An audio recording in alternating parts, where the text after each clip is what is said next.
Hi, I'm Shelly from Metal Designs, and I'm here to show you my favorite Pepe Tools tool, their disc cutter.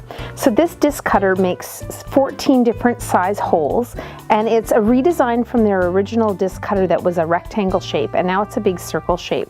But what they kept the same is the fact that the disc cutter actually opens and closes with a screw. And what is so important about this is that it allows the two pieces of the top and the bottom to stay together so that you get a perfect cut every time. So I'm going to do a quick demo on this tool for you, just using some 24 gauge copper. Now I apply my metal into between the two plates and I drop the screw just by twisting. I line up my metal from the top where I can see, and I can see the edges if I'm not quite lined up, and then I tighten it nice and tight so that nothing's going to move. The disc cutter actually comes with a sheet of urethane so that you can put it underneath to protect your bench. Then I take my punch, so I'm cutting a 1-inch circle. So I take my punch and I just put a little bit of cutting lube around the top of the punch and I drop it in on the top. It's very important that you always put your the cutting part down, and you never put it in upside down, because if you hit this with your hammer, you're going to ruin it. So nice and gently pop it in the hole, and then I take a nice heavy hammer and a couple firm hammer, and then you pick it up and you've got your perfect disc.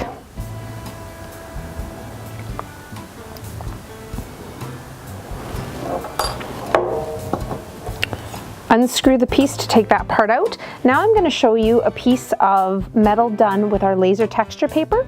So this piece of metal has already been lasered, and it's important that if you're going to cut discs out of your paper, that you put the texture side facing down.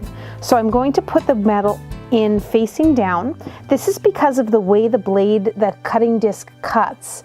If you put the disc, or if you put the pattern facing up, it will leave a sharp edge around, but this way your sharp edge is going to be on the top.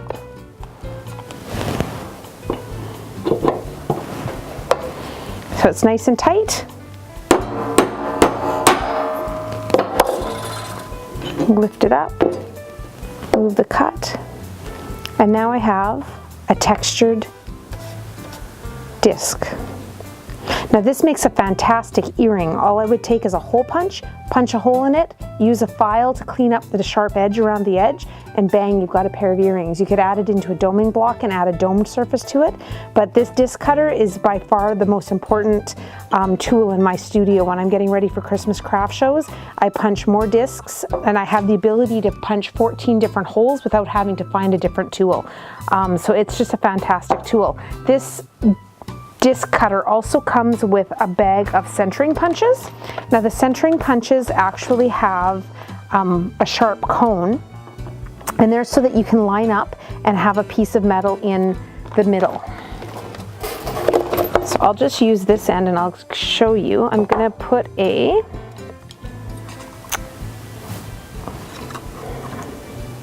I'm just going to use a 1-inch or the 1/8 inch hole. So I'm going to punch a little hole there. Okay, so now before we tighten it down, I use the centering punch and I find the little hole, and when it's nice and centered, I tighten the disc cutter down, and then I take the centering punch out, and now my disc is perfectly centered in the center. So now I can take the disc, the 3/4 cut die,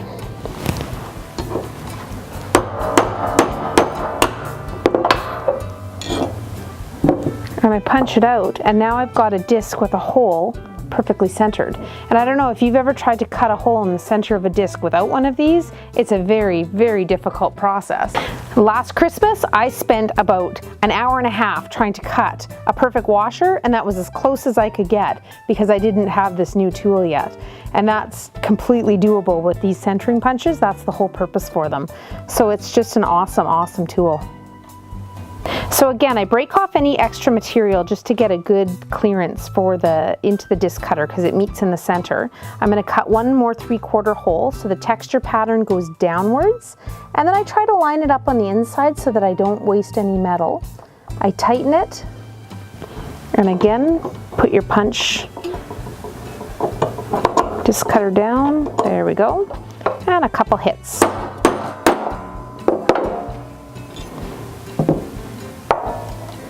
And you've got your perfectly cut disc. And there's so many design possibilities with discs, and just having the ability to cut them the same size.